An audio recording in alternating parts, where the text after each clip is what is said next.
So what culture is all about clear direction, right? And then following up on that. So when I went to Colliers, we created what we call a vivid vision of what we were trying to do.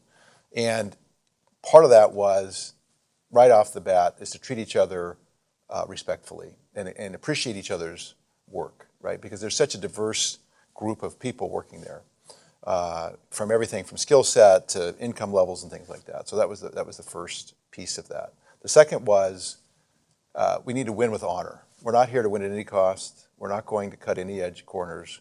We're going to just be that dependable, really virtuous in a certain way, deliverer of services, no matter what the competition wants to throw at us. And the final part was we'd have this mindset, we're in this together. The collaboration was going to be part of our culture. So that way, if there were issues, you knew that you could share with other people, and then we could kind of get together and talk about these things. And then part of it is to have leadership that listens too. So I'm very open to hearing good news and bad. So once a month we have what we call a leadership council meeting. The team they elect their own leaders to that, and I start every meeting the same way. What do you guys want to talk about?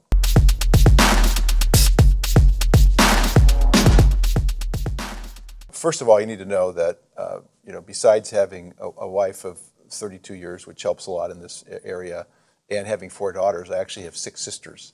And so I grew up, and 5 of them are older than me. So I grew up just, I think, appreciating the genius, what I call the genius of women. They think differently than I do, and it's good because it makes me rethink things. And then all we do to everyone who comes through the door is give them the same opportunity. I was actually approached one time by a magazine that they were giving out, kind of recognition for people that were especially successful in supporting women in their business.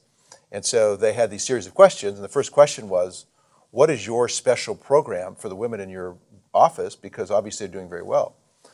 I said, well, this is a problem. We don't have a special program. I said, these women that we attract do not need a special program. All they're looking for is a level playing field to compete on. And when you do that, they're very good. So in our rankings, which, that's kind of the nature of brokerage, fully a top 1/3 of our top ranked brokers are women, and we have 15 total overall. So it's really quite spectacular for us. And of course, that just allows us to even track, I think, more women talent in the future.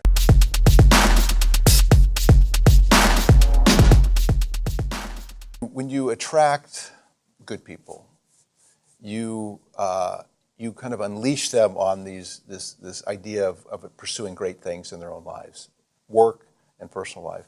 And they go and encounter a client, that just kind of comes through, that they recognize that there's something different about this. I often say to our brokers, if 5 people come in, we want to see, unfortunately, 4 tend to think a lot of times the same way, and one's going to stand out. So you want to become one of the 2 options, which is, let's go with kind of what this is saying, or do we want something different than that?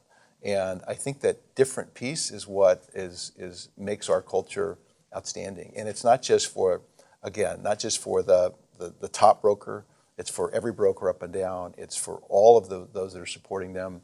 Because, again, one of the things I like to say in almost every email I send to everybody, I remind them that we're in this together. And I think that togetherness, like I said, kind of spills out when we get to meet with our clients, and so they see that and acknowledge our culture.